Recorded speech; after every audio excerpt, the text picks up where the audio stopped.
নমস্কার, প্রত্যেককে জানাই স্বাগতম। আজকের অনুষ্ঠান মূলত শুক্র গ্রহের সঞ্চারকে কেন্দ্র করে। আমরা বিগত সময়ে আলোচনা করেছি শুক্রের নানাবিধ অবস্থান নিয়ে, যেখানে কর্কট রাশিতে শুক্রের অবস্থান, সেখানে রবি যুক্ত হওয়া, পরবর্তীকালে শুক্রের প্রবেশ সিংহ রাশিতে এবং সেখানেও তার রবি যুক্ত হওয়ার একটা কম্বিনেশন। অতঃপর তিনি নিচস্থ হবেন এবং নিশ্চিতভাবেই এই নিচস্থ অবস্থা সেটি কিন্তু চলবে 18ই সেপ্টেম্বর পর্যন্ত। সিগনিফিকেন্টলি কালপুরুষের রাশিচক্রে শুক্র পুনরায় স্ট্রেংথ পেতে চলেছেন 18ই সেপ্টেম্বরের পর থেকে 13ই অক্টোবর, এই এন্টায়ার টাইমটা। আজকে যদিও আমরা আলোচনা করব মূলত মিথুন রাশির জাতক জাতিকাদের ক্ষেত্রে শুক্রের এই সঞ্চার কতটা ফলপ্রসূ হতে পারে, কতটা ফলপ্রদ হতে পারে সেই বিষয়গুলোকে কেন্দ্র করে। আপনারা প্রত্যেকেই জানেন যে আমাদের জীবনচক্রে প্রত্যেকটি গ্রহের ভূমিকাই গুরুত্বপূর্ণ, তবে তার মধ্যে শুক্রের ভূমিকা আমরা যেন প্রতিনিয়ত বুঝতে পারি। একটা মানুষ কতটা লাক্সারি মেনটেন করে চলতে পারবে, তথাকথিত শান্তি পাক আর না পাক, সুখে চলতে পারবে, লাক্সারি মেনটেন করে চলতে পারবে, ভালো থাকতে পারবে, অভাব অনটনকে দূরে রেখে চলতে পারবে, এই সমস্ত বিষয় শুক্রের শুভত্বের উপরেই নির্ভর করে। একজন জাতক জাতিকা তার ব্যক্তিগত জীবনে, তার সাংসারিক জীবনে, তার বৈবাহিক জীবনের ক্ষেত্রেও কতটা পজিটিভিটি পেতে পারে, সেটি অবশ্যই আমরা শুক্র থেকেই বিচার করি, সেটি অবশ্যই আমরা শুক্র থেকেই আলোচনা করি। এখন প্রশ্ন হলো, শুক্রের সঞ্চার আমরা তুলা রাশিতে পাবো এবং 3টি পর্যায়ে শুক্র আমাদেরকে ভালো ফলাফল দেব এবং অবশ্যই মিথুনের ক্ষেত্রে তাদের দ্বাদশপতি, তাদের পঞ্চমভাবে অবস্থান, এটি অত্যাধিক ফলপ্রদ হতে চলেছে। প্রাথমিক অবস্থায় মিথুনের একাদশপতির নক্ষত্রে অবস্থান, দ্বিতীয় অবস্থায় মিথুনের দশমের অবস্থিত গ্রহের নক্ষত্রে অবস্থান এবং তৃতীয় অবস্থায় মিথুনের দশমপতি এবং সপ্তমপতির নক্ষত্রে অবস্থান নিশ্চিতভাবেই শুভত্বের পরিমাণ এক এক করে বৃদ্ধিপ্রাপ্ত করবে। আমরা সিগনিফিকেন্টলি চলুন আলোচনা করি যে কোন কোন ক্ষেত্রে পজিটিভিটি বাড়বে। প্রথমে আসি 23শে সেপ্টেম্বর পর্যন্ত সময়কাল নিয়ে। 18 তারিখ থেকে 23 তারিখ সেপ্টেম্বরে চিত্রা নক্ষত্রে অবস্থান করবেন শুক্র গ্রহ। তার যথেষ্ট পজিটিভিটি পেতে চলেছেন মিথুন। মূলত এই সময় দেখা যাবে আপনাদের কর্মজীবনের ক্ষেত্রে কিছুটা ফ্লারিশ ভাব আসবে প্রথমত। দ্বিতীয়ত, যে বা যারা কোনো একটি মামলা মোকদ্দমা এই ধরনের বিষয়বস্তুর সাথে যুক্ত রয়েছেন, এই সময়ে কিন্তু এই ধরনের বিষয়বস্তুগুলো থেকে পজিটিভিটির মাত্রাটা বাড়বে। এডুকেশনাল ম্যাটারে যারা যুক্ত রয়েছেন, এই সময় কোনো এক্সাম রয়েছে বা কোনো এক্সাম এই সময় আপনি কন্টিনিউ করবেন, তাদের ক্ষেত্রেও কিন্তু যথেষ্ট পজিটিভিটি বৃদ্ধির সংযোগ লক্ষ্য করতে পারছি। একই সময় যে কোনো এন্ট্রান্স এক্সামিনেশন বা যে কোনো এক্সামিনেশনের ক্ষেত্রে মিথুন রাশির জাতক জাতিকাদের ধনাত্মকতা, চান্স পাওয়ার পসিবিলিটিস, এগুলো কিন্তু অনেকটা বৃদ্ধিপ্রাপ্ত হবে। যে কোনো জমি বাড়ি এই ধরনের বিষয়বস্তু নিয়ে অনেক দিনের পরিকল্পনা যে একটা ক্রয় করবেন, কিন্তু কোথাও যেন গিয়ে এমন একটি ডিস্টারবেন্স বারংবার আপনি পাচ্ছেন, সেটি ক্রয় করা আর হয়ে উঠছে না। এই ধরনের পর্যায়ক্রমের মধ্যে যারা সীমাবদ্ধ হয়ে গিয়েছেন, তাদের ক্ষেত্রেও কিন্তু ধনাত্মকতা বৃদ্ধির অবকাশ লক্ষ্য করতে পারছে।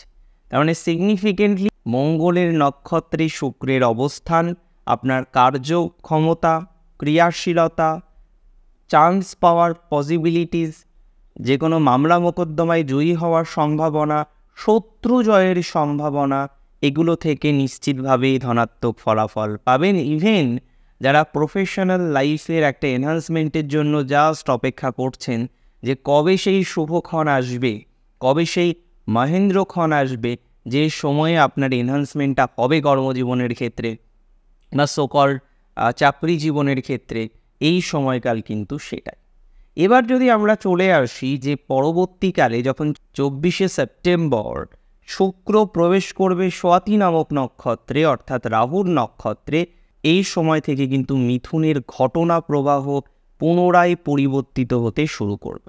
সিগনিফিকেন্টলি আমরা লক্ষ্য করতে পারবো মিথুন রাশির জাতক জাতিকাদের এই সময় থেকে তাদের কর্মজীবনের ক্ষেত্রে শুধুমাত্র চাকরিজীবীদের নয়, যারা ব্যবসা করেন, যারা স্বনিয়ন্ত্রিত পেশায় আছেন, বিভিন্ন রকম পেশার সাথে যুক্ত, তাদের গতি প্রকৃতি বাড়বে।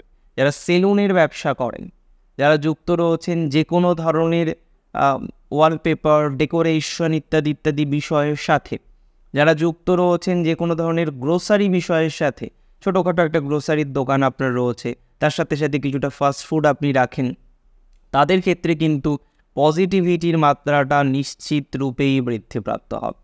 একই সাথে এই বিষয়টা আপনাদেরকে আমি অ্যাসিওর করতে পারি যে এই সময়ে আপনাদের ম্যাক্সিমাম জাতক জাতিকাদের কর্মজীবন নিয়ে যত প্রবলেম আছে, এবং এটা একেবারেই সত্যি যে মিথুন রাশির অনেকেই কর্মজীবন নিয়ে নানান প্রবলেম কিন্তু ফেস করে। বিভিন্ন রকমের প্রতিবন্ধকতা আপনাদের প্রফেশনাল লাইফে বারংবার আসে। আমি মনে করি এই ধরনের ঘটনাক্রমের ক্ষেত্রে পজিটিভিটি বাড়বে। যাদের চাকরির ক্ষেত্রে একটা গলার কাটা রয়েছে, বা কোনো একটি ক্ষেত্রে আপনি বুঝতে পাচ্ছেন যে আপনার ডেভেলপমেন্টের ক্ষেত্রে একটা বড়সড় বাধা রয়েছে, এগুলো কিন্তু মিটবে। মেডিকেল প্রফেশনে যারা আছেন তাদের ক্ষেত্রে কিন্তু এই সময় অগ্রগতি অনেকটাই বৃদ্ধিপ্রাপ্ত হবে। সিগনিফিকেন্টলি আমরা দেখতে পারবো যারা মেডিকেল প্রফেশনে আছেন, তৎগোত্রীয় কোনো প্রফেশনে আছেন, যেটাকে চিকিৎসা শাস্ত্র সংক্রান্ত আমরা বলতে পারি, বা যারা প্রফেসর, যারা হায়ার এডুকেশন প্রোভাইড করেন, তাদের ক্ষেত্রে কিন্তু এই সংযোগ শুভ। যে কোনো অ্যাডমিনিস্ট্রেটিভ ডিপার্টমেন্টে যারা চাকরি করেন, কর্মজীবন রয়েছে, তাদের এই সময়টা যথেষ্ট শুভ হবে। এই সময় আইদার কিছু অ্যাচিভমেন্ট, আইদার কোনো পজিশন চেঞ্জ, আপনি বর্তমানে আছেন ইউডিসি, সেখানে আপনার সেকশনটা চেঞ্জ হলো, একটু হাই র্যাঙ্কে গেলেন, এই যে টেন্ডেন্সিটা, এটা কিন্তু এই সময় আমরা প্রভূত পরিমাণে দেখতে পারব। ইভেন অনেকেই আছেন টিচিং জবে, মিথুনের মধ্যে প্রচুর জাতক জাতিকাদের টিচিং জবে দেখা যায়। মিথুন রাশির মধ্যে প্রচুর জাতক জাতিকাদের আমরা মার্কেটিংয়ে দেখতে পাই। মিথুন রাশির মধ্যে প্রচুর জাতক জাতিকারা রয়েছেন এই ধরনের সমগোত্রীয় বিষয়ের সাথে অ্যাটাচড, তাদের ক্ষেত্রেও কিন্তু আমরা যথেষ্ট পরিমাণে ধনাত্মকতার জায়গা এগুলো কিন্তু লক্ষ্য করতে পারি। এখন প্রশ্ন হলো, এই সকল বিষয়কে কেন্দ্র করে আমরা পজিটিভিটির মাত্রাটা নিশ্চিতভাবেই দেখব বৃদ্ধিপ্রাপ্ত হচ্ছে, বা আলটিমেটলি আমরা পজিটিভ একটা ভাইবস সেটি কিন্তু পাব। ফার্দার যদি আমরা আলোচনা করি, ফার্দার যদি আমরা ডিসকাস করি, এক্ষেত্রে কিন্তু বলা যায় মিথুন রাশির এই সময়ে, যেহেতু আপনারা বুঝতে পাচ্ছেন 12-এর একটা কানেকশন আসছে, যারা বিদেশ যাওয়ার চেষ্টা করছেন, বাইরে যেতে চাইছেন, দূরে রয়েছেন, তাদের ক্ষেত্রেও সমন্বয় কিন্তু শুভ হবে। মাথায় রাখতে হবে এই সময় যে কোনো ডিসিশন নেওয়ার ক্ষেত্রে একেবারে যে এল্ডারগুলো আছেন, হয় না প্রত্যেকের বাড়িতে আমাদের প্রচুর এল্ডার্স থাকেন, তাদের সাজেশনটা কিন্তু প্রাথমিক প্রায়োরিটি হিসেবে প্রযোজ্য হবে। তৎপশ্চাৎ সময়ে শুক্র প্রবেশ করবে বৃহস্পতির নক্ষত্র বিশাখাতে, সেটা অক্টোবরের 4 তারিখ 5 তারিখ নাগাদ, 4 তারিখ 5 তারিখ নাগাদ। তারপর থেকে সেখানে অবস্থান 13 তারিখ পর্যন্ত চলবে। এবং এই যে সিনারিও, এই যে সেগমেন্ট, এই সময়েও কিন্তু আমরা কর্মজীবনের আপলিফমেন্ট পাব। তবে তার আগের সময় একটু ঘুরপথে আপলিফমেন্ট হবে, অর্থাৎ একটু ওয়েট করে, একটু জটিলভাবে, একটু ডিস্টারবেন্স মাইন্ডের মধ্যে দিয়ে আপনার আপলিফমেন্টের জায়গাগুলো আসবে। কিন্তু এই সময় ডিরেক্ট আপলিফমেন্ট পাবেন। বিদেশের বিষয়গুলো এই সময় আরও সহজ হবে, অর্থাৎ যেখানে আপনার এর আগে সময় লাগছিল, আপনি কনফিউজ থাকতেন যে কিভাবে বিষয়গুলোকে সমাধান করব, আপনার ভিসা আসছে না, সমগোত্র একটা প্রবলেম বারবার ফেস করতে হচ্ছে, ভিসা রিলেটেড বিভিন্ন রকম জটিলতা আসছে, এই ধরনের বিষয়বস্তুর ক্ষেত্রে নিশ্চিতভাবে আমি আপনাদের জানাচ্ছি পজিটিভিটির মাত্রাটা কিন্তু বৃদ্ধিপ্রাপ্ত হবে। যাদের জন্মছকের নবাংশের 7ম ঘরে দেবগুরু বৃহস্পতি আছেন এবং বিয়ের জন্য চেষ্টা করছেন দীর্ঘদিন ধরে, কিন্তু সেটি হয়ে উঠছে না, তাদের ক্ষেত্রে কিন্তু এই সময়ে সাডেনলি একটা জায়গা দেখা যেতে পারে। দূরের চেষ্টা করছেন যারা, এবং আপনার নবাংশে দ্বাদশে রয়েছে বুধ বা চন্দ্র বা রাহু, এবং আপনি বহু ট্রাই করেছেন এর আগে, বারবার ভিসা ক্যান্সেল হয়েছে, এর আগে আপনি চাকরি করতেন, সুযোগ পেয়েছিলেন, কিন্তু কোনো কারণবশত যেতে পারেননি, এই ধরনের সমগোত্রীয় সমস্যা যে বা যাহারা অলরেডি ফেস করে নিয়েছেন, আমি আপনাদের খুব স্ট্রংলি জানাচ্ছি এই ধরনের ঘটনাক্রমগুলো পজিটিভ দিকে যাবে, বা পজিটিভ দিকে যাওয়ার একটা সম্ভাবনা কিন্তু লক্ষ্য করা যাচ্ছে।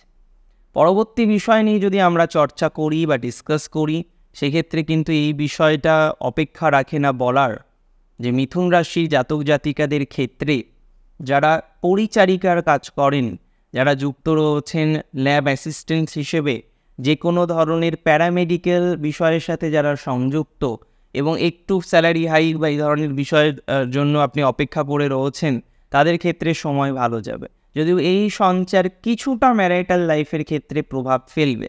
বিবাহিত জীবনের ক্ষেত্রে সাময়িক সুখ বৃদ্ধি বা যে ডিভোর্স রিলেটেড সিচুয়েশনটা চলছিল, যেখানে দাঁড়িয়ে আপনি অনেক বেশি কনফিউজ ছিলেন, আপনি অনেক বেশি টেন্সড ছিলেন, এই ধরনের বিষয়বস্তুতে কিন্তু একটা সাডেন পজিটিভিটি আসতে পারে।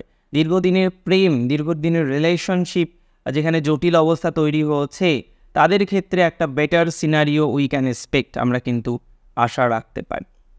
দেখুন, আজকের অনুষ্ঠানের মুখ্য উদ্দেশ্য ছিল শুক্রের সঞ্চারের আলোকে ভিডিও তৈরি করা, এবং এটা অবশ্যই ঠিক যে শুক্রের এই সঞ্চারের ভিডিও আমরা তৈরি করছি সেপ্টেম্বরের 18 তারিখ থেকে।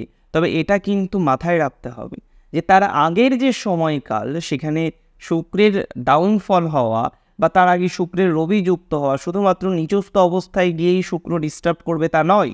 শুক্র কেতু যুক্ত হওয়া বা তার পূর্ববর্তী সময় রবি যুক্ত থাকা, এই সিনারিওগুলো কিন্তু সুখের জায়গাটাকে অনেকটা ডিক্রিজ করে।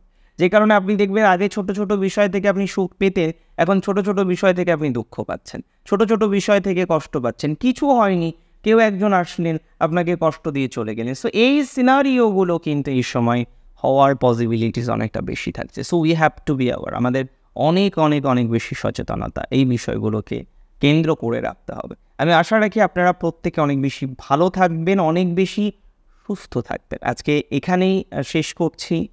জয় শ্রী গণেশ।